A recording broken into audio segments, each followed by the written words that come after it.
Avui fem la 14a edició d'aquest cicle de conferències que l'anomenem Disseny i la Geltrú, en la qual venen números 1 del disseny. Avui no serà menys, a la meva esquerra tinc un número 1 del disseny.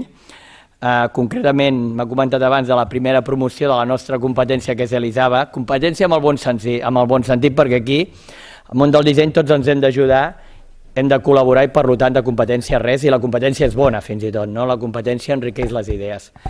Doncs res, a la meva esquerra tinc el Sergi Páez, que concretament és Product Development Manager d'Educa Borràs, i bàsicament el temps li vull deixar amb ell perquè ens expliqui la seva experiència i, per tant, no m'enrotllo més i endavant, Sergi, t'escoltarem amb molt de gust i si algú ens queda algun dubte, després, evidentment, no dubtis que te'l preguntarem. Doncs quan vulguis. Bueno, molt bé. Hola, bon dia a tothom. Gràcies per haver-me invitat, és tot un honor estar aquí amb vosaltres. I és un honor que digui que sóc un número 1 del disseny.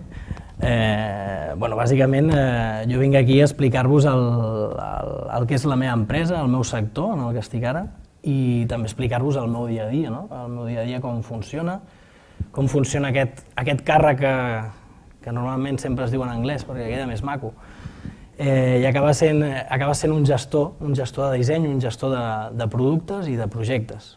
Aquest seria el resum general. Jo, si voleu, començo a fer-vos una... Em perdonareu, la presentació estava en castellà perquè no sabíem quin idioma es faria, i la presentació del PowerPoint, i jo ho faré en català, si no hi ha cap problema.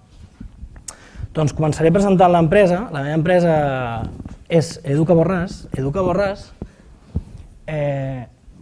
sí se sent? Sí. Com veieu, està formada per dues empreses, que són Educa i Borràs, que es van unir l'any 2000, el 2001, perdó. Com veieu, la trajectòria de cada una d'elles és diferent, i una estava enfocada al joguet més educatiu i l'altra estava enfocada al joguet més clàssic de taula, que podríem dir que era Borràs. Si mireu, per exemple, les dates d'inici de cada empresa, veureu que Juguetes Borràs és del 1894, per qual són uns quants anys d'experiència. El 2001 aquestes dues empreses es van ajuntar, Borràs de Mataró i Educa Sallent de Sabadell. Aquí hi ha unes quantes dades que he posat com a importants, com per exemple a Educa.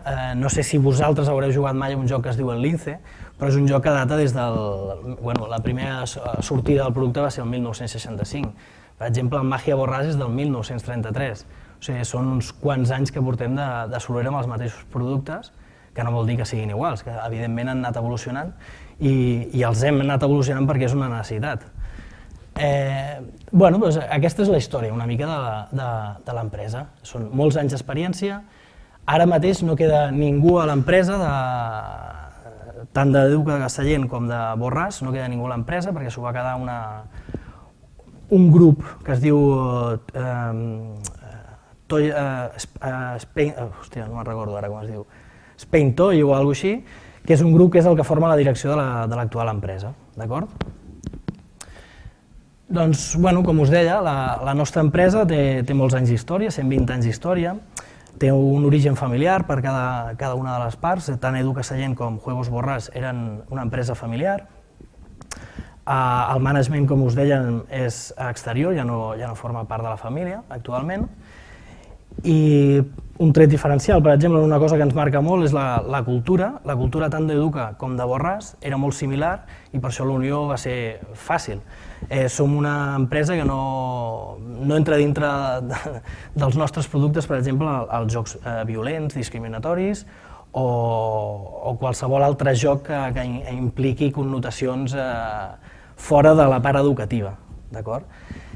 Som una empresa molt internacional, ara aquí diem que és el 30%, segurament ha augmentat bastantment, els últims 3-4 anys ara estaríem al 40% de negoci internacional i tenim força ventes pròpies tant a Espanya, Portugal com França. Això vol dir que venem directament nosaltres el producte i no passem per cap distribuïdor. Nosaltres tenim personal propi, tenim directors comercials a cada una d'aquestes 3 zones. I a la resta del món sí que anem amb agents, amb distribuïdors i el nostre producte arriba. Evidentment, amb aquesta forma peculiar, Espanya, França i Portugal podem ser líders, perquè tenim una força pròpia, podem arribar molt més a tot arreu, en canvi als altres països aquest lideratge és menor. D'acord? Com us comentava de l'experiència de l'equip directiu, és un equip directiu amb molts anys d'experiència, entre tots d'ells sumem més de 200 anys d'experiència en el món del joguet i en altres sectors. I el que comentava del lideratge. Per exemple, Espanya i Portugal som líders en puzzles, també és curiós, a Israel som líders en puzzles, per davant de grans empreses competidores com podien ser Ravensburger, que és alemanya, o Clementoni, que és italiana, que són els altres dos puntals dels jogueters europeus. Això són jocs clàssics, no de les primeres versions, però sí bastant clàssics. Potser algun d'ells el coneixeu, és el Juegos Reunidos de Borràs, el Magia Borràs i un altre joc de taula. Aquests són els valors de l'empresa. L'empresa sempre gira al voltant d'aquests 5 valors, que són la creativitat, la seguretat. La seguretat em refereixo a productes que passin les normatives més dures en el nivell del joguet, que realment són normatives molt fortes i que marquen molt els dissenys, tant els dissenys com els continguts dels productes. Una gran varietat. Actualment a Educa i Borràs tenim més de 200 referències en joguets, i per no parlar dels puzzles, que actualment superen el miler de puzzles diferents, amb diferents referències, diferents formats, diferents imatges. La renovació constant, nosaltres sempre estem intentant modificar les línies de productes, o un producte, podríem dir en concret, té una durada d'entre 3 i 5 anys, sense cap canvi o amb petits canvis. A partir d'aquell moment nosaltres el traiem de catàleg i traiem algun producte nou. I la qualitat, com us deia, la qualitat és bàsica. Qualitat podem parlar tant de materials com de contingut, com de normativa, com us comentava abans. Comentàvem el tema de qualitat. Nosaltres el 85% de la fabricació que fem és fabricada aquí, a la nostra fàbrica de Sant Quirze del Vallès. I fa poquets anys, fa 3 anys, vam comprar una empresa a Alacant, a Ibi, que es diu Fàbrica Juguetes, sota la marca Chicos, i ara en aquests moments també estem distribuint, estem fabricant aquesta marca, i això el que ens permet és parts productives que teníem externalitzades a Xina, en aquest cas que eren plàstics, perquè els plàstics aquí eren inviables, doncs nosaltres l'haver comprat aquesta empresa tenia una fàbrica de plàstics i ara nosaltres estem fent plàstics aquí. Estem fent joguines de plàstic, cosa que és bastant rara, ja no només en el sector del joguet, sinó en tots els sectors. En quant a cultura, ja una mica ho he comentat, nosaltres vigilem molt tots els continguts que posem. Tots els continguts estan analitzats tant per nosaltres com per empreses externes, que poden ser pedagogs o especialistes en joguets, i sempre anem lligats amb l'edat del nen a la que va dirigit el joc. És molt important per nosaltres i no volem donar continguts que estiguin fora d'aquestes edats curriculars. Innovació i varietat. La varietat ja l'he comentat abans. La innovació nosaltres... Es pot entendre que la innovació en el sector del joguet no és una innovació, podríem dir, comparable a un sector del mòbil o a un sector més electrònic. Són innovacions molt més petites, molt més imperceptibles pel públic, però són molt importants per nosaltres. Aquestes innovacions a nosaltres no ens aporten potser més ventes, no ens aporten ni una consolidació de marca més important, simplement el que ens aporta és fer el nostre producte més bo, de forma més ràpida potser, o amb costos més baixos, i poder oferir millor producte. Nosaltres, per exemple, el que utilitzem molt en el sector del joguet, perquè un joguet val el que val, té un preu relativament baix, nosaltres no podem assumir certes tecnologies del mercat perquè són excessivament cares, però sí que estem pendents, evidentment, de les tecnologies. Les tecnologies obsoletes, per exemple, d'un sector com el del mòbil, nosaltres perfectament les podem utilitzar al cap de 5-6 anys, i de fet ja ho estem fent a costos més baixos. Clar, això és una cosa que no expliques a ningú, no li expliques a la gent, però ho has de fer, és una innovació constant. I això el que a nosaltres ens provoca és el personal s'ha de tornar a formar, potser hem de canviar maquinàries, hem de contractar nous externs com proveïdors o dissenyadors o el que faci falta. Som una empresa que donem un servei al client molt directe, tot i que ser bastant grans, tenim un servei al client molt important i un servei al consumidor molt important, que és de les coses potser que valora més la gent quan compra els nostres productes. En diferents estudis que s'han fet de satisfacció dels consumidors, potser nosaltres en aquest sentit, en la satisfacció amb el producte i amb la relació amb l'empresa i amb la qualitat dels productes tenim la valoració més alta de l'estat espanyol. Què fem, per exemple? Tenim això que veieu aquí, que és pool d'evasió. Si tu compres un puzzle, l'estàs muntant un puzzle de 10.000 peces i el teu gos se't menja una peça. I què passa? No pots acabar el puzzle. Doncs no passa res, tu ens truques a nosaltres i nosaltres t'enviem la peça gratuïtament, estiguis a Austràlia o estiguis a Sant Quirze. És un servei que donem que no està donant ningú en aquest moment, ningú al món, i portem molts anys donant-lo. Evidentment, com entendreu, és una cosa que ens costa molt de fer, perquè a vegades et diuen em falta aquella peça, un cap d'una persona que està per aquí perduda. Doncs nosaltres tenim gent treballant per donar aquest servei i creiem que és molt important donar-lo. Aquí veureu una mica les marques que tenim en aquests moments, que són Educa Borràs, Chicos, com us comentava, i Scalèstric també, que Scalèstric des de fa 2 anys també la portem nosaltres. Portem tot el que és distribució, com fabricació, com nous productes. I el que veieu a baix són submarques. Són submarques que... Parlo de submarques perquè han esdevingut marques. Van començar com a productes i aquests productes van agafar pes i aquest pes es va convertir en línies de productes i això ha esdevingut que són ja marques. I clar, per nosaltres és molt més fàcil, per exemple, quan creem un nou producte, si agafem el cas, per exemple, d'aquest que veieu que es diu Connector, si fem un nou producte que es diu Connector algo, és molt més fàcil explicar el concepte, perquè nosaltres sempre girem el mateix de... En aquest cas són productes, com us diria, ampliar la línia és molt més fàcil pel públic. Tu saps que si vas a comprar un connector ja saps què t'esperaràs, saps que t'esperes un contingut educatiu important, saps que t'esperes una forma de jugar, i això a nosaltres ens ajuda molt, realment. I això ha sigut una mica l'explicació de l'empresa. No em volia allargar molt més perquè potser teniu més interès en altres coses que el que és l'empresa, i ho entenc. I us parlo ara una mica del sector, també intentaré ser breu. El sector del joguet és molt especial. El sector del joguet és tan especial que la majoria de les ventes de l'any es fan per Nadal. La majoria de les ventes, en el nostre cas, nosaltres som una empresa que fem joguet educatiu, bàsicament, i nosaltres ho separem en 2 etapes. Tenim productes que són per campanya de Nadal, i tenim productes que són, els diem, permanent, que són els que es vendrien tot l'any. Són diferents, no tenen res a veure. Els productes de campanya, com veieu, aquesta és la progressió que segueixen. Entre setembre, octubre i novembre nosaltres estem començant a servir als nostres clients els productes i ells estan ja començant a fer les publicitats d'aquests productes. Nosaltres entre octubre i novembre comencem a fer els spots de tele i a partir d'aquí comencen les vendes. Les vendes comencen molt baixetes, fins que arriben abans del 24 de desembre, que augmenten una miqueta, després es calmen i la setmana després de cap d'any fins al dia 5 de gener és quan es fan un 30 o 40% de les vendes anuals, en una setmana. O sigui, per nosaltres això és crític, és molt crític, te la jugues en una setmana. Això vol dir que hem d'anar amb bons productes, hem d'anar amb productes que arribin a temps. Si tu arribes, en lloc de servir al teu client, en lloc del setembre, arribes a l'octubre, què passa?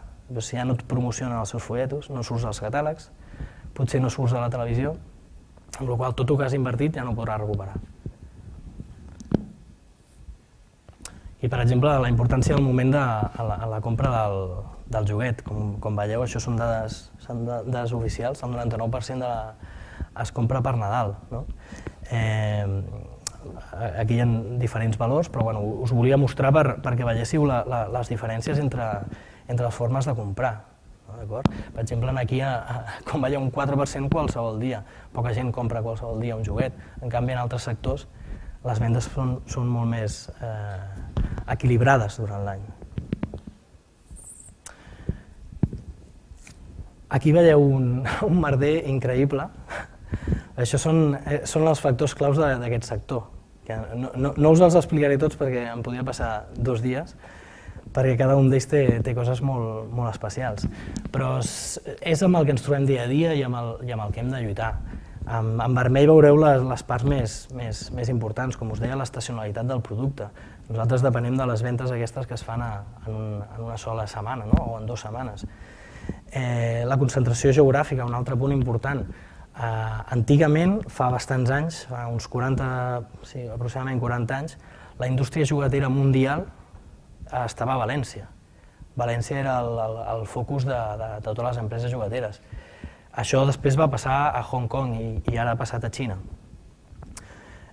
Queden empreses, evidentment, queden fàbriques, però bàsicament estan situades totes a València, algunes poques estem a Catalunya, i en fàbrica encara menys, són molt poquetes. Temes com, per exemple, la globalització. La globalització està donant un cas ara curiós i que ens agrada molt que passi. La producció se'n va anar de Xina, se'n va anar d'Espanya o d'Alemanya, de França, se'n va anar a Xina. Lògicament, com sabeu, les coses estan canviant, potser per la crisi o potser perquè els xinos ja porten molt temps fent les coses molt bé i ja no estan disposats a ser la fàbrica de ningú més, volen ser la seva pròpia fàbrica. Estan augmentant els preus dels salaris, estan augmentant els preus dels materials i també hem de tenir en compte, tu quan fabriques a Xina estàs fabricant a Xina, després ho has de portar aquí. Portar-ho aquí és un mes. Depèn de quan vulguis tenir el producte, on vulguis arribar, on vols posar el teu producte, això ho has de tenir en compte. Nosaltres amb això som capdavanters. Nosaltres amb això hem preferit tornar a la producció nacional, que la producció nacional no ens dona uns costos tan bons, però ens dona una flexibilitat descomunal. Nosaltres ens pots trucar el dia 20 de desembre i dir, mira, aquest joc està triomfant, necessito 3.000 unitats més. Nosaltres et podem donar aquest servei. Evidentment, si has de fabricar a Xina, li dius que no pot ser, és impossible. I això està passant. A poc ja les empreses ho estan veient, ja fa uns anys que s'està veient i cada cop s'està portant més aquí. No només a Espanya, sinó s'està portant a països d'Europa de l'Est, que són molt més propers i amb uns nivells de qualitat molt alts, més alts que els que hi haurien a Xina, de base. I un altre punt seria la dualitat del sector, que tenim el joc tradicional amb el joc electrònic. Això és un problema, un problema ja no és un problema, és amb alguna amb el que hem de viure. Tu li estàs oferint, per exemple, a un nen un joc educatiu que són unes làmines per aprendre el cos humà. I entra a la botiga i veu l'última PlayStation amb un joc de cotxes. Has de lluitar contra això, no? Has de saber lluitar. Quan van començar a sortir les primeres consoles, quan van començar a sortir aquests primers objectes, aquests primers gadgets, tothom tenia molta por. I l'experiència ens ha demostrat, i els anys que han passat, que aquesta por no havia de ser tanta. Realment hi ha 2 moments, hi ha 2 jocs, i els que compren el producte ho saben, són conscients. Una cosa és purament lúdica i l'altra estàs donant un valor, estàs donant alguna més. Una altra dada que us volia mostrar simplement perquè veiéssiu les activitats més realitzades pels nens. A pesar que diem que els nens estan sempre jugant amb l'ordinador, sempre jugant amb les consoles o sempre jugant amb tot això, tampoc és cert. Tampoc és cert. Potser els pares, jo soc pare, potser ens queixem d'aquestes coses, però no és cert, no és cert. Els nens juguen, i juguen molt.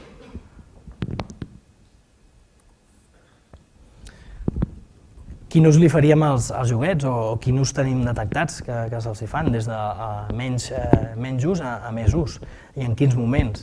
Evidentment, quan estàs a l'escola no utilitzes les teves joguines, utilitzes material que tinguin les escoles. On jugues més? Evidentment, quan estàs a casa. Aquestes dades, encara que puguin semblar molt evidents, a nosaltres ens serveixen moltíssim, perquè cada cop que vas a fer un producte tot això ho has de tenir al cap. Nosaltres ja ho tenim bastant interioritzat, però quan vas a fer un producte tot això és important, és molt important. Aquesta també és una dada curiosa que és molt interessant i jo quan vaig entrar a l'empresa és de les primeres coses que vaig entendre i vaig veure més clares. No m'havia plantejat mai com es compraven uns joguets, no? Com es compraven i qui els comprava i amb quin criteri. Doncs ho tenim estudiat i és curiós, no? Dels 2 als 4 anys els pares evidentment són els que escullen els joguets. Els fills poden dir el que vulguin, però els pares són els que estan preocupats per aquesta educació i són els primers que trien els joguets i els nens encara no són prou hàbils per fer-se entendre i per decidir el que volen. A partir dels 5 anys això ja canvia i aquí tindríem dos variants, el joc que tria el nen i el joc que tria el pare. Normalment es compren els dos. Per Nadal, aquesta setmana que us dic, normalment es compren els dos. També hi ha una dada que tenim molt interioritzada, que és qui compra els productes. Sabem que els productes normalment els compren els pares, però també hi ha avis, també hi ha tiets, també hi ha amics. Hi ha productes que saps que van dirigits als pares i això nosaltres també ho utilitzem. Ho utilitzem, per exemple, per fer els packagings, per fer les caixes. El missatge que tu vols transmetre en una caixa l'has de dirigir a algú. Tu has de saber si vols anar al pare, si vols anar a la mare o si vols anar a l'avi, que normalment l'avi li comprarà, o l'àvia, alguna perquè es diverteixi el seu fill, el seu net. En canvi, el pare potser li comprarà alguna perquè aprengui, perquè vull que tiri endavant, perquè vull que conegui alguna més. I totes aquestes dades, com us deia, a nosaltres ens van molt, molt i molt bé. Us explico una miqueta el que és un joguet educatiu. Com veieu, és un material que està dissenyat per promoure el joc i a partir d'aquest joc aprendràs més o menys coses, podríem dir, de moment. Aquí, per exemple, aquesta frase ho diu molt clar, qualsevol objecte, qualsevol joguina és educativa. Tu li dones a un nen una pilota i en aquest moment està aprenent. Un nen de 2 anys amb una pilota està començant a millorar la seva psicomotricitat. S'inventa jocs, l'estàs ajudant a desenvolupar. Què passa? Que quan parlem de joguet educatiu, nosaltres ens centrem més en la part com diu aquí, més el currículum escolar. Són conceptes més evidents, més educatius. És a dir, si vas a ensenyar els números, ensenyes els números. Si vas a ensenyar les lletres, ensenyes les lletres. I això és el que nosaltres ens referim a joguet educatiu, encara que tots ho són. I, bueno, això també és cert, a nivell pedagògic, el joc educatiu és un joc didàctic, sí, és un joc didàctic, no un joc educatiu, el que passa que pel gran públic és més conegut com a joc educatiu. Formats podem trobar diversos. Un joc educatiu pot ser, com us deia, podem tenir unes fitxes de dòmino de puzzle, per exemple, amb les vocals, o podem tenir una tablet amb una aplicació fantàstica. O sigui, pots trobar de tot, hi ha de tot. I hi ha empreses per tot i n'hi ha moltes, i és molt difícil. Bueno, altres conceptes. Tecnologia. La tecnologia, com us deia ara, per exemple, el tablet. Avui en dia la tecnologia està present a tot arreu. Jo tinc 2 filles petites i les meves filles amb 2 anys fan servir millor els iPads i altres dispositius que dispositius més analògics com podien ser un puzzle. I això ho hem de tenir present i nosaltres estem introduint la tecnologia perquè és una necessitat avui en dia. Els criteris que us comentava de disseny amb les capacitats d'aprenentatge. Hi ha 3 capacitats diferenciades, que són la cognitiva, la psicomotriu i la d'interessos i motivacions. Nosaltres, a partir d'això, tot això ho agafem i quan anem a fer un producte, quan anem a pensar la primera idea, quan anem a fer el briefing, tot això ho tenim en compte. Nosaltres sabem molt bé, en el moment que fem el producte, on anem dirigits. En el cas de la marca que us comentava abans de Chicos, Chicos té una línia de productes que són més lúdics, que podríem dir més lúdics, que són productes d'exterior, que poden ser futbolins, amb la qual no entrarien a la mateixa línia de productes que tenim a Educa, que estarien més en la part de cognitiva i també psicomotriu. D'acord? I bueno, aquí ja us he fet un resum del sector, que espero que us hagi quedat clar. Amb el sector em podria enrotllar molt més, si volguéssiu, però però jo no crec que us interessi tant. En tot cas, ara us explicaré una mica el que és el meu dia a dia a l'empresa, el meu càrrec dins l'empresa. Tant en aquesta com en l'anterior vaig estar treballant el mateix i us explicaré com es gestiona el dia a dia. Aquí us faig un organigrama actualment d'on estic jo posat.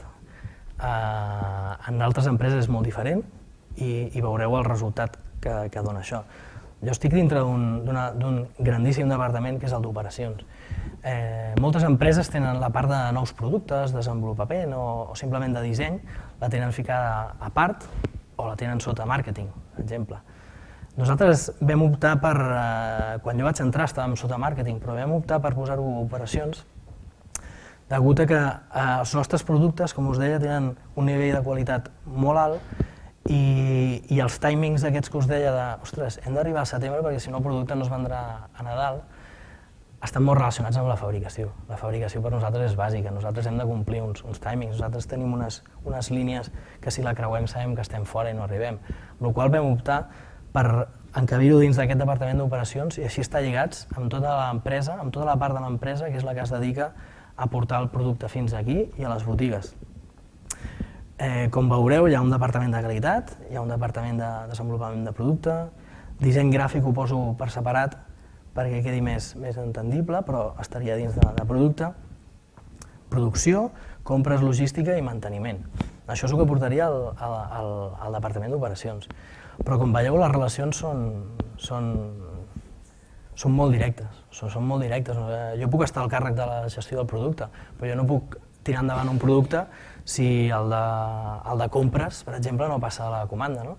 Jo no puc tirar endavant el producte si el de disseny gràfic no m'ha passat tota la informació que vam pactar. Aquest és el meu dia a dia. Jo haig d'assegurar-me que qualitat ha validat tots els productes que estem fent. M'haig d'assegurar de tot això perquè jo sóc el gestor d'aquests productes, sóc la persona encarregada que el producte arribi al final a produir-se i que arribi amb el que hem demanat, amb una qualitat, amb uns continguts, amb una estètica, amb el que vulgueu. Jo sóc l'encarregat d'això. Com us deia abans, el producte, des de l'inici fins al final, la generació d'idees entre la nostra empresa pot néixer de diversos llocs. Pot néixer des de mi, o sigui, jo puc ser el creador de la idea, sóc el que porta la primera idea.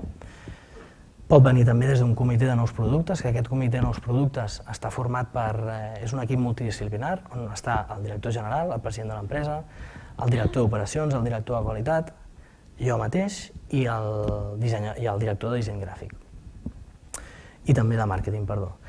I pot venir d'altres llocs, que poden ser inventors, altres empreses, universitats, de diferents llocs. Nosaltres, sobretot, treballem les idees pròpies. Nosaltres poques vegades comprem idees d'externs. Bàsicament perquè tenim un equip molt gran que genera moltes idees i puntualment sí que ens interessa obrir-nos i veure què ens proposen els altres. I puntualment ho fem, però nosaltres tenim una generació d'idees constant. Aquest també és un merder i aquí veureu les relacions que arribem a tenir en un procés de disseny. En un procés de disseny nosaltres, veieu aquí que hi ha el comitè de nous productes, el comitè de nous productes nosaltres l'utilitzem, són reunions setmanals que nosaltres utilitzem per validar, per descartar, per aprovar, pel que sigui, són reunions importantíssimes on tot aquest equip que us he dit pren decisions molt importants que després es veuran al mercat o no. Partim que tenim un director general i un marketing manager que ens marquen les línies a seguir. El marketing manager, evidentment, analitzant el sector ens pot ajudar, ens pot dir quines línies necessiten més recolzament, si hem de treure noves línies, quines oportunitats de negoci potser tenim. A partir d'aquí nosaltres podem començar a treballar amb generació d'idees i comencem a establir aquestes relacions. Aquestes relacions són un no parar. Això és una realitat. Encara que us sembli molt liat, el dia a dia és així. El dia a dia és així. Són moltes reunions per acabar de decidir coses, són moltes relacions personals i, com us deia, nosaltres estem al departament dintre d'operacions bàsicament per això, perquè tirar endavant un producte no és qüestió d'una sola persona. Una sola persona sí que ha de tenir la idea global del producte, ha de tenir aquesta visió de 360 graus, però és important tenir el recolzament de tothom. I per això qualsevol pas que es fa, qualsevol idea nova s'ha de validar constantment.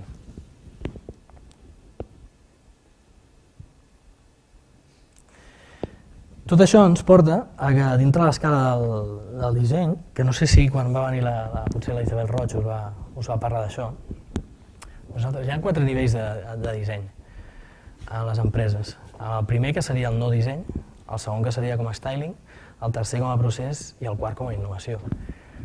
En el quart com a innovació, evidentment podíem posar, per exemple, Apple, no? Apple estaria en el 4, o en el món del joguet estaria Lego, per exemple, aquests sí que estarien en un nivell 4. A un nivell 3, actualment en el sector del joguet, diria que no hi ha ningú, Però potser si haguéssim de posar algun altre, m'atreviria a dir que potser Samsung, per exemple, estaria en un nivell 3. Faria servir el disseny com a procés. Com a styling, què ens referim com a styling? Nosaltres el disseny actualment l'utilitzem bàsicament com això, per donar-li una estètica. Perquè per nosaltres el joguet educatiu, evidentment és molt important l'estètica i cada cop més estem treballant per millorar-ho, però per nosaltres el contingut és molt clau. Tothom vol fer un producte maco, tothom vol fer un producte que a tothom li agradi, no? Però si aquest producte després no compleix les expectatives, aquest producte l'oblidaràs. I si et queda mal record de la marca, ja no ens tornaràs a comprar. Per la qual cosa nosaltres ara mateix l'estem utilitzant com a styling. Estem treballant per arribar al nivell 3, des de fa ja 3-4 anys. I això és fruit d'una auditoria que vaig fer a la nostra empresa per conèixer aquesta problemàtica. Volíem saber on estàvem, volíem saber quins processos estaven fent, volíem saber si ho estaven fent bé. Vam detectar molts errors, els estem corregint, el que passa que no són accions que puguis prendre a curt termini, són accions normalment a llarg termini. A mig termini et pots plantejar una sèrie d'accions que són les que estem portant ara. I en els últims anys realment el nostre producte ha fet un canvi important.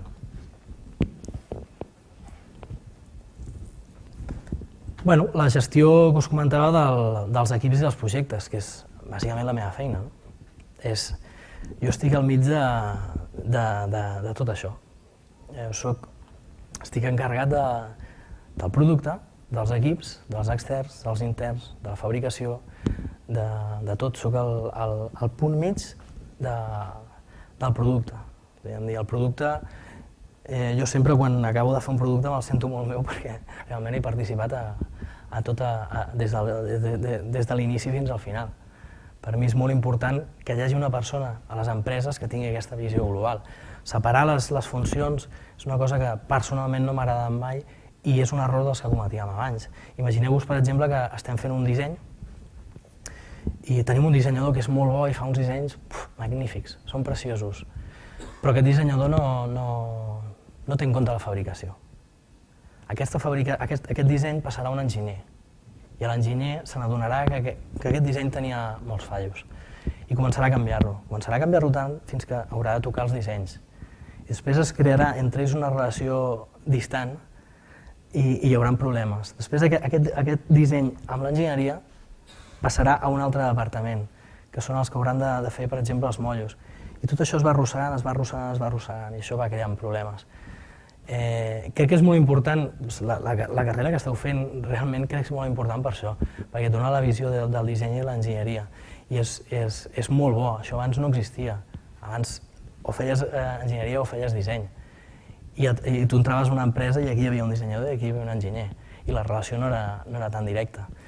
I és molt important aquesta figura per això, perquè tens aquesta visió global, tu saps perfectament quan et presenten un disseny, saps perfectament el que estàs veient i saps què pensaran els altres i saps com fabricar-ho, ja t'estàs avançant a tot.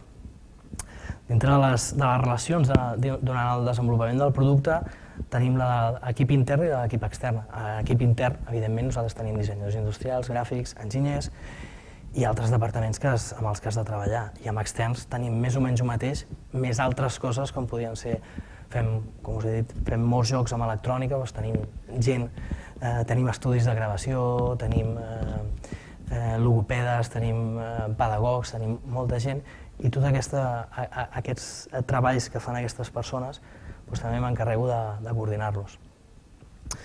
Tenim una relació molt directa amb l'I+D, amb tot això que us comentava d'inventors, universitats, altres empreses.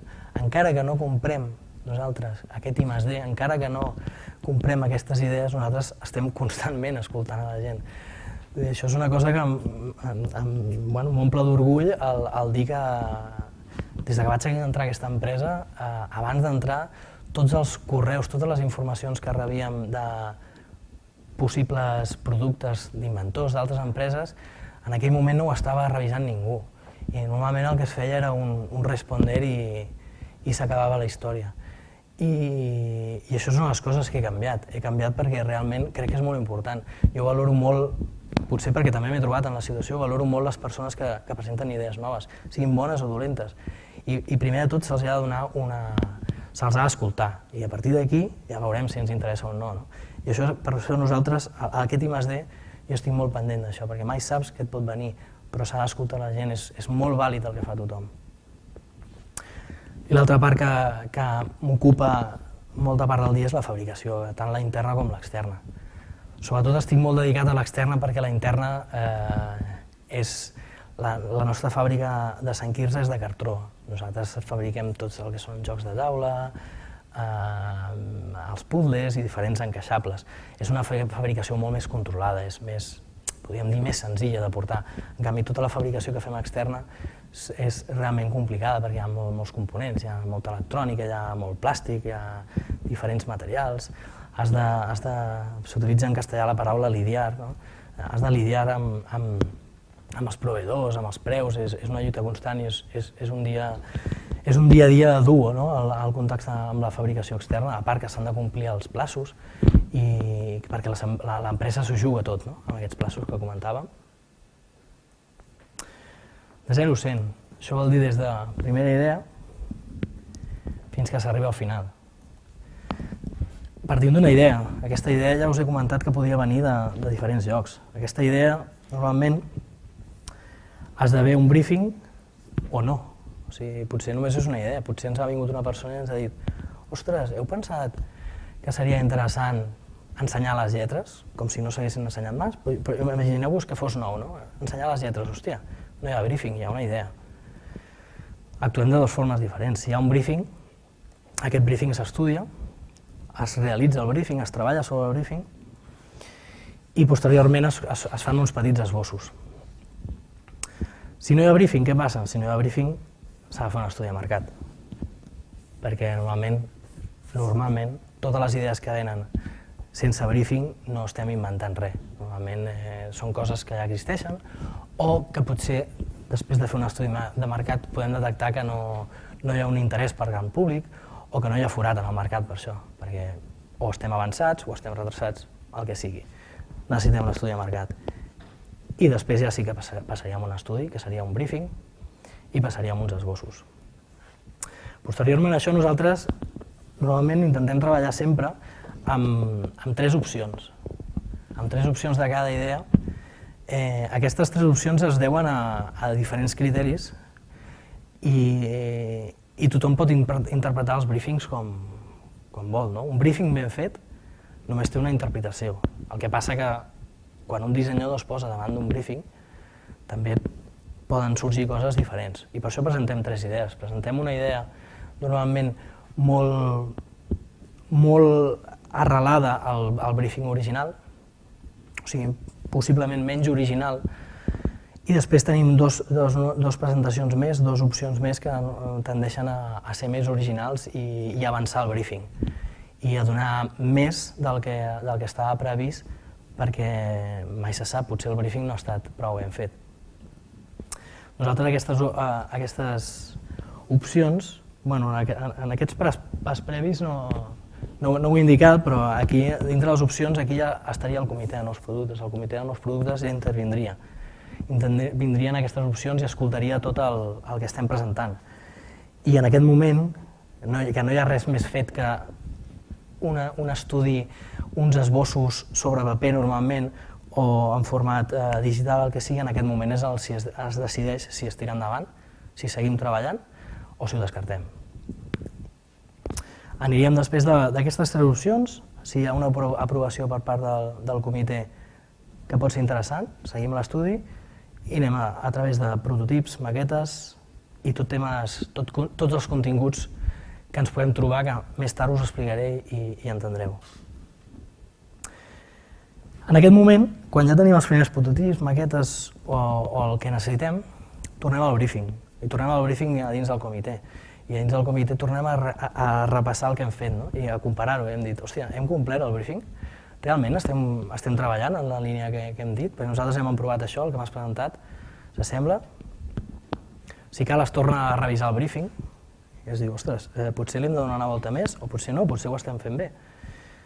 O fins i tot es torna a plantejar la idea inicial, perquè potser la idea inicial ja o no era bona o se'ns ha quedat curta i potser hem de tornar a renovar aquesta informació.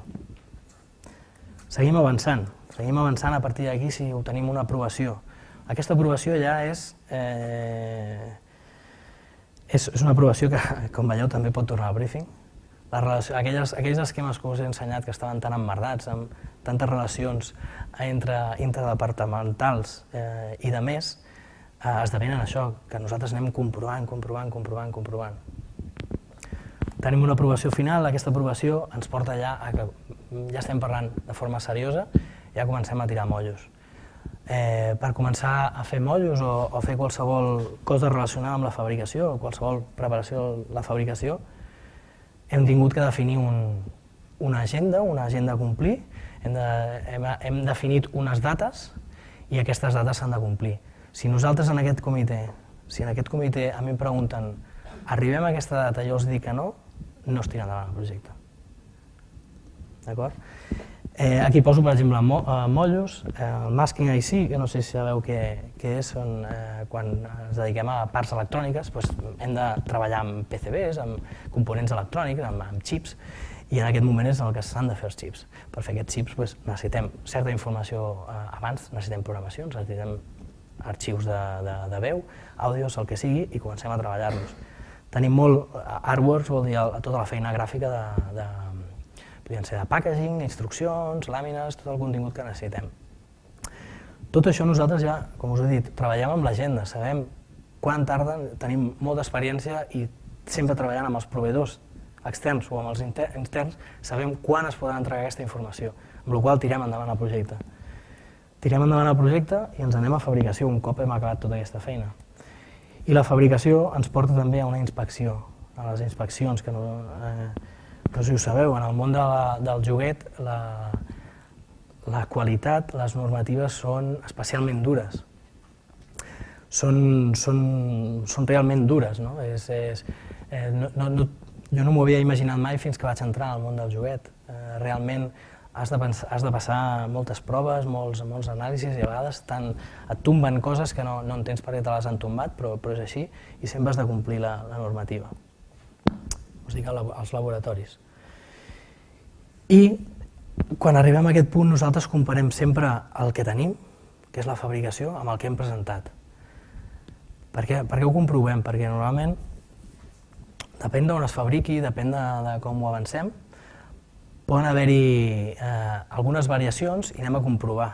Perquè nosaltres, per exemple, els prototips, maquetes, són els que veuen els clients, veuen la gent que nosaltres volem que vegin els nous productes i sempre comprovem que realment estiguem fent el mateix o si no, si ho hem millorat, saber que hem millorat i tornar enrere i dir, realment ho hem millorat. I tot això esdevé un producte que ja està al mercat. D'acord? Aquí us volia ensenyar una mica un cas pràctic, tampoc no serà una cosa molt llarga, simplement perquè tot això que us he explicat ho veieu amb imatges. No és que sigui un producte estrella, però és un producte que llançarem aquest any, que neix d'una idea. Aquesta idea va sorgir del següent. Va sorgir de mi, aquesta idea, però no per això la presento, sinó perquè nosaltres teníem anotades unes frases, teníem anotat aquestes frases que veieu aquí. Nosaltres tenim una família de productes que es diu Educatots, que ha funcionat molt bé els últims 4 anys. L'Educatots Sènior porta 4 anys venent-se, ara l'estem renovant. Hi ha un Educatots Júnior que va a una altra edat, que porta 3 anys i s'està venent molt bé i estem afegint-li cada cop més continguts, més referències, i veiem la necessitat, vam detectar que hi havia una ocasió, un forat en el mercat per nosaltres d'anar a edats més baixes, que no havíem pogut anar per diferents motius, per normativa, perquè potser per els materials que utilitzàvem no passaven normativa perquè estaven dissenyats d'una manera, i vam voler entrar aquí, en aquest món que és el món electrònic a partir de 9 mesos. I teníem això molt clar. Una altra cosa important, nosaltres ens marquem, quan fem el briefing o en aquesta primera definició, a mi em diuen això tindrà un PVP, un preu de venda al públic de 12 euros. I amb aquests 12 euros tu comences a desgranar-ho i obtens el cost de fabricació.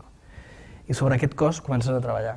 Tot el que superi a cost, tens 2 opcions, o el preu de venda serà més car o no ho fem.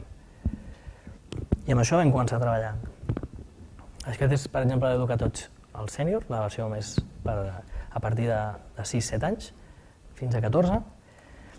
Aquest és el júnior. Aquestes, per exemple, són... Us porto les caixes perquè veieu el tipus de producte del que estem parlant. Són productes que barregen, en el cas del sènior, barregen una tecnologia que a vegades obsoleta en el món dels mòbils, que és un touch panel, que és una tecnologia que utilitzaven abans els mòbils dels primers smartphones, o que, per exemple, podeu trobar en els caixers, aquestes pantalles tàctils que a vegades no funcionen. Doncs aquesta tecnologia nosaltres l'hem pogut absorbir i l'estem utilitzant. De fet, som els únics del món del joguet que l'estem utilitzant per aquest tipus de producte. En el cas aquest que veieu del cos humà, és un producte que té continguts que els podem equiparar amb el contingut escolar que van des dels 6 fins als 14 anys.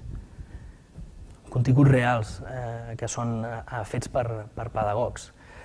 52 minuts de veu. 52 minuts de veu, actualment també us diria que no hi ha cap joguet que ho tingui. I diferent informació. La versió júnior, com veieu també, és per una altra edat, és un concepte més bàsic. I amb tot això nosaltres vam començar a treballar. I com treballem? Tenim amb l'equip, comencem a treballar amb l'equip i comencem amb tot això, comencem a treballar amb uns industrials, amb uns gràfics.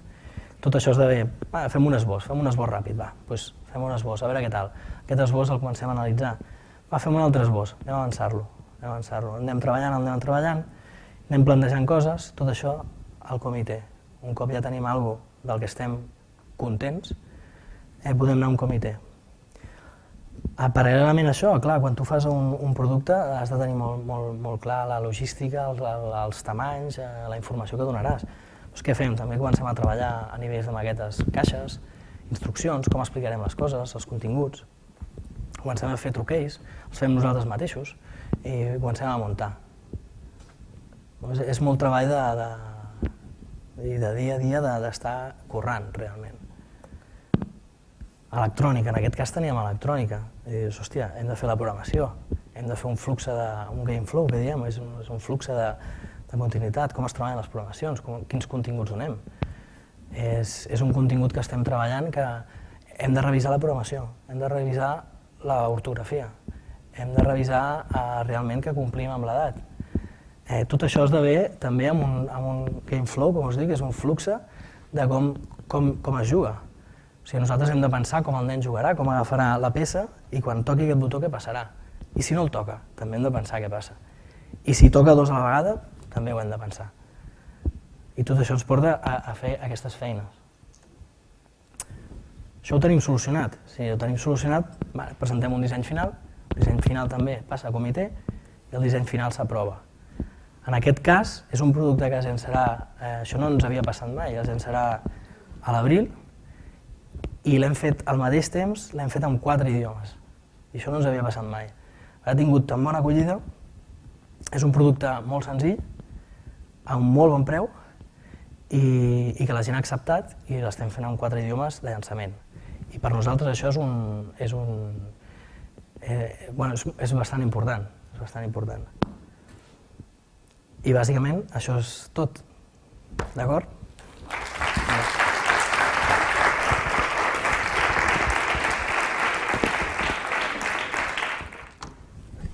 Moltes gràcies per l'excel·lent presentació de l'empresa, del sector i després de la teva feina, no? Que és doncs molt il·lustrativa. Obrim un torn de preguntes i d'intervencions. Qui vol fer la primera pregunta? Endavant. Micròfon, hi ha un micròfon per aquí? Hi havia un micròfon.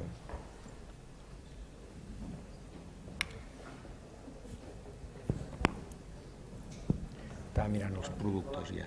Sí? Sí, a Amazon. Està bé de preu.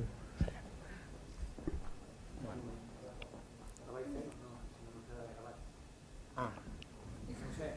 Sí, no, endavant. Això que dius de disseny com a... Com a styling. Com està? Styling. Sí, com a procés. Bueno. El procés no l'he entès aquest molt bé. Què és disseny com a procés?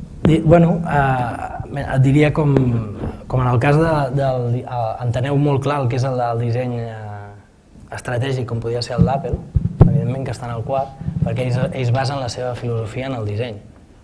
És el seu punt fort. Disseny com a procés vol dir que realment per tu el disseny és molt important, li pares molta atenció, forma part del teu procés del dia a dia, però no és la teva estratègia. O sigui, la teva estratègia realment, en el cas de Samsung, per això feia la comparativa amb Samsung, en el cas de Samsung la seva estratègia, fins fa un parell d'anys, era competir amb Apple directament, competir en el cas de la telefonia, no en altres sectors on està Samsung, que estan molts. En el cas d'aquest era competir contra Apple. I com competia? Amb un disseny bo, però un disseny que era en contra d'Apple. Realment ells no aportaven res nou, simplement utilitzaven un disseny molt fi, molt ben fet, però per competir. Ells no volen basar la seva estratègia en el disseny. Apple què va fer? Apple et poden agradar més o menys els seus productes, però ells han canviat els sectors. A cada sector que han entrat han canviat. Lego, per exemple, que era l'altre exemple que et feia, Lego viu del seu disseny. Lego és una marca, és increïble perquè és uniproducte. Lego només tenen jocs de construcció. Només tenen jocs de construcció. Com t'innoves en fent jocs de construcció, no? Doncs mira, bases la teva estratègia en el disseny, en l'equip de disseny. L'equip de disseny passa a estar fins i tot en l'equip directiu de l'empresa. El disseny com a procés seria pujar-se al carro dels que estan en el disseny?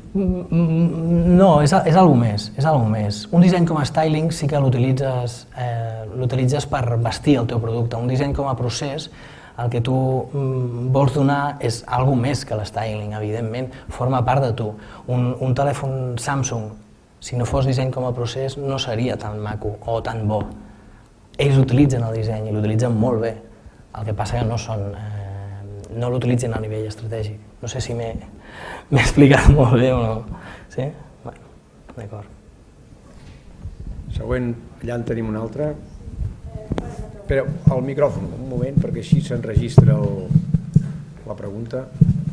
Gràcies. Sí, dues coses. Una és com us plantegeu el tema de la sostenibilitat, perquè has parlat de joguines de plàstic, no sé si intenteu reduir, substituir per fusta o no sé com us condiciona això. I una altra cosa, que molt sovint els anuncis són molt sexistes, els anuncis de joguines, i si això és un debat que vosaltres teniu molt obert i molt present o ja ho teniu assumit que sou equitatius en aquest sentit? Respecte a la primera pregunta et diria que nosaltres potser en aquesta presentació no hi és. Nosaltres no ens plantegem, per exemple, l'ús de menor plàstic, però sí que dins de les lleis mediambientals nosaltres podríem dir, tenim una nota molt alta, ens ho prenem molt en sèrio tot el tema de residus. Per exemple, els nostres cartrons molts d'ells són reciclats, els que utilitzem, però no és una cosa que fem propaganda, realment. Nosaltres no fem propaganda. Potser també la teva pregunta és perquè ni jo mateix ho he dit. Si jo ho hagués dit... Clar, perquè l'altre dia vaig conèixer una noia que fabricava joguines de fusta, però clar, a molt petita escala, i tinc la sensació que que en el mercat de joguines no és una cosa que es promocioni gaire, no? El fet que siguin... I més en vosaltres que feu joguines educatives, que potser seria... És cert que no es promociona, però no es promociona, realment no sé dir-te per què no es promociona.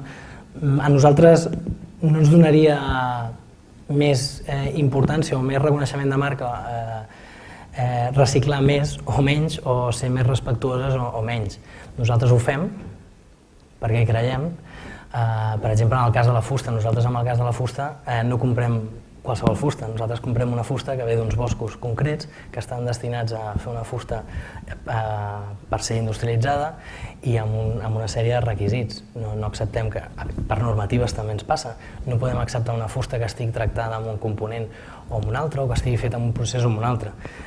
No serem abanderats nosaltres ara del reciclatge o del respecte al medi ambient, però ho fem. No sé si m'explico, és una cosa innata dins nostra. Igual que estem pendents dels components educatius, que per nosaltres és molt important, per això nosaltres també és molt important. Però no ho promocionem. I l'altra pregunta era, perdona? La guerra de los sexos. Bueno, a nosaltres no ens passa. No ens passa perquè no fem productes sexistes. És que abans crec que teniu futbolins o alguna cosa així, és que no tinc presents els vostres anuncis, però no sé, per exemple, l'anunci del futbolín no sé com està plantejat. No hi ha anunci de futbolín? Solucionat. No, això que et dic, en el futbolins és de la marca Chico, nosaltres la marca Chico fa 3 anys que la tenim. I estem canviant tot el disseny, estem canviant tota la línia. En el cas nostre, que més ens toca, que és el d'Educa i de Borràs, sí que tenim productes que realment poden ser pensats per les nenes o pels nens. Però això és molt evident. Vull dir, nosaltres fem, per exemple, un projector que projecta unes imatges i tu acabes pintant i nosaltres no diem per qui és. No fem sortir una nena o un nen. Però clar, un projector, els dibuixos seran princeses i l'altre seran monstres. Si ho compro una nena als monstres, millor per ella. Nosaltres no farem sortir. No abanderarem això de, mira, aquí surt un nen i una nena. Normalment tendim a posar els dos sexes. No ens agrada la separació aquesta. De fet, és un dels nostres valors de l'empresa. I amb els anuncis de televisió encara més. Sempre surten els dos sexes i amb la mateixa importància i realitzant les mateixes activitats. Següent pregunta. Aquí, en aquest extrem.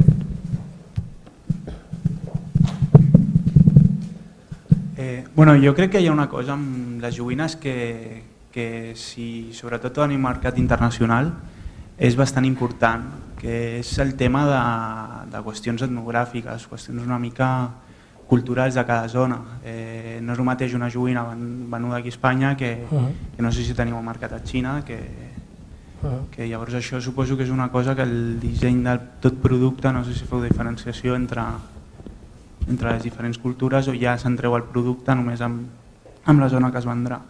Nosaltres això ho tenim molt en compte i de fet tots els productes, en aquest cas per exemple que us comentava, que això ho traiem en 4 idiomes al mateix temps, no vol dir que sigui el mateix producte. Nosaltres traiem el producte però el contingut pot ser diferent. Per exemple, en el cas dels països musulmans, nosaltres si fem un joc de la granja no podem posar el porc. Sembla una tonteria, no? Però ho hem de fer. A nosaltres això té un cost per nosaltres, té un cost tant de fabricació com de personal, perquè nosaltres hem de començar a analitzar tots els sectors on va.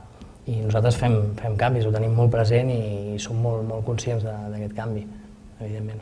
Una altra pregunta allà baix.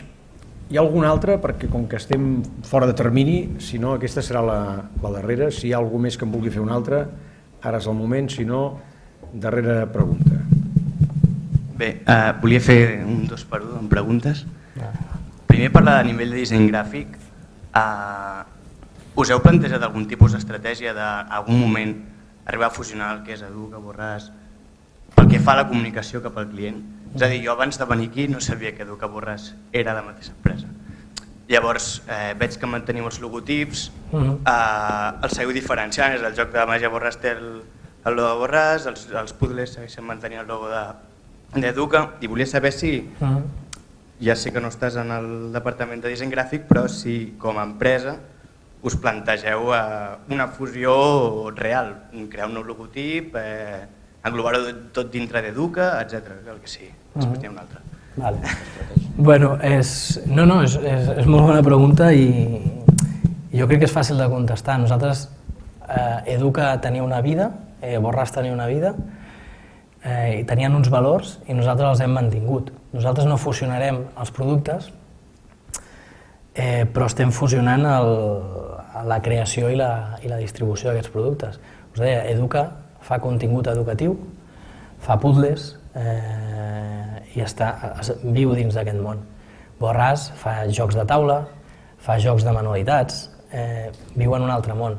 Nosaltres això ho seguirem mantenint, sempre perquè són per nosaltres marques diferents. És com si, per exemple, en el cas d'Escalèstric, a nosaltres diguéssim, no es dirà Escalèstric, es dirà Educa. Realment no ho entendria ningú, no ho entendria ni el client ni el consumidor. I nosaltres amb això hi creiem, hem de mantenir la vida de cada una de les marques perquè tenen valors prou importants per nosaltres. És una altra cosa si compréssim, per exemple, una marca, compréssim una altra empresa, no? I no ens agradessin els valors de l'empresa. Però bueno, en aquest cas nosaltres estem orgullosos dels valors que tenim i els mantenim. I després, a nivell de continguts, sobretot els educatius, teniu departaments que són especialitzats en tots els camps que tracteu aquests sectors educatius? És a dir, en el cas que feu un joc de llengua, és un departament propi de l'empresa el que es dedica a assessorar que els continguts lingüístics són els correctes o aneu, jo què sé, a l'Institut d'Estudis Catalans i ells us assessoren? És extern o és intern? Treballem amb externs, evidentment. Nosaltres el contingut no podem desenvolupar el contingut.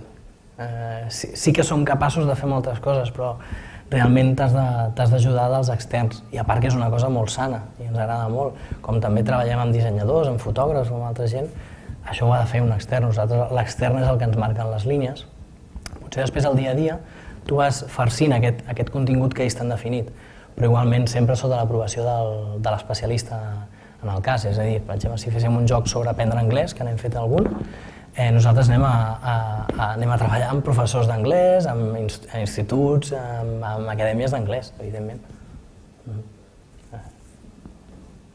Molt bé, doncs Sergi, moltes gràcies. Jo sí que m'agradaria fer una darrera consideració que enllaça amb la primera pregunta que t'han fet, però que no hi dona per més.